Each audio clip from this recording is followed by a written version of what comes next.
Wilfrid Gordon McDonald Partridge, written by Mem Fox and illustrated by Julia Bithus.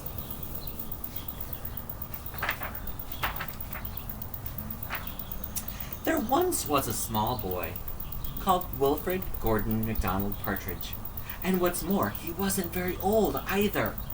His house was next door to an old people's home, and he knew all the people who lived there. He liked Mrs. Jordan, who played the organ. He listened to Mr. Hoskins, who told him scary stories. He played with Mr. Tippett, who was crazy about cricket. He ran errands for Mrs. Mitchell, who walked with a wooden stick.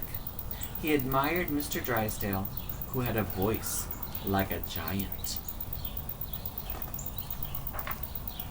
But his favorite person of all was Miss Nancy Allison Delacourt Cooper, because she had 4 names just like he did. He called her Miss Nancy, and he told her all of his secrets. One day, Wilfrid heard his mother and father talking about Miss Nancy. "Poor old thing," said his mother. "Why is she a poor old thing?" said Wilfrid Gordon. "Because she's lost her memory," said his father. "It isn't surprising, though," said his mother. "After all, she is 96. "What's a memory?" asked Wilfrid Gordon. He was always asking questions.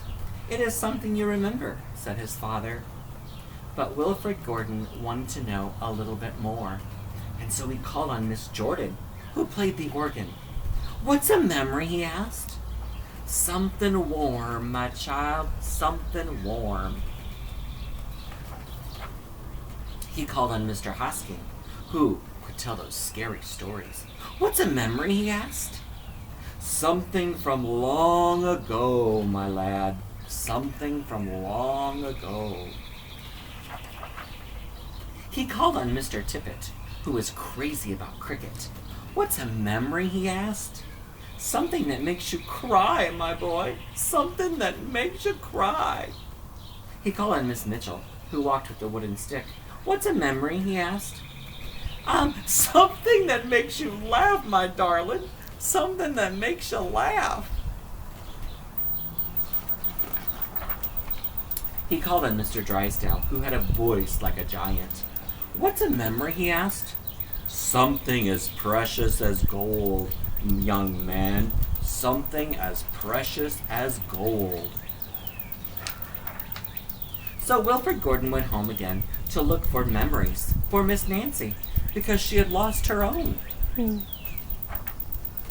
He looked for the shoebox of shells that he had found long ago, last summer, and he put them gently in a basket. He found a puppet on strings, which always made everyone laugh, and he put that in the basket too. He remembered with sadness the medal which his grandfather had given him, and he placed that gently on top of the shells. Next he found his football, which was precious as gold, and last of all, on his way to Miss Nancy's, he went into the hen house, and he took a fresh, warm egg from under a hen. Then Wilfrid Gordon called on Miss Nancy and gave her each thing one by one. "What a dear, strange child to bring me all these wonderful things," thought Miss Nancy. Then she started to remember. She held the warm egg and told Wilfrid Gordon about a tiny speckled blue eggs that she once found in a bird's nest in her aunt's garden. She put a shell to her ear and remembered going to the beach by tram long, long ago, and how hot she had felt in her button-up boots. She touched the medal and talked very sadly of her big brother that she had loved, who had gone to war and never returned. She smiled at the puppet on strings, and she remembered the one that she had shown to her sister, and how she laughed and laughed with a mouth full of porridge. She bounced the football to Wilfrid Gordon and remembered the day that she had met all of the secrets that he had told her. And the two of them smiled and smiled. because Miss Nancy's memory had been found again by a small boy who wasn't very old either. And at the end just shows the picture of her.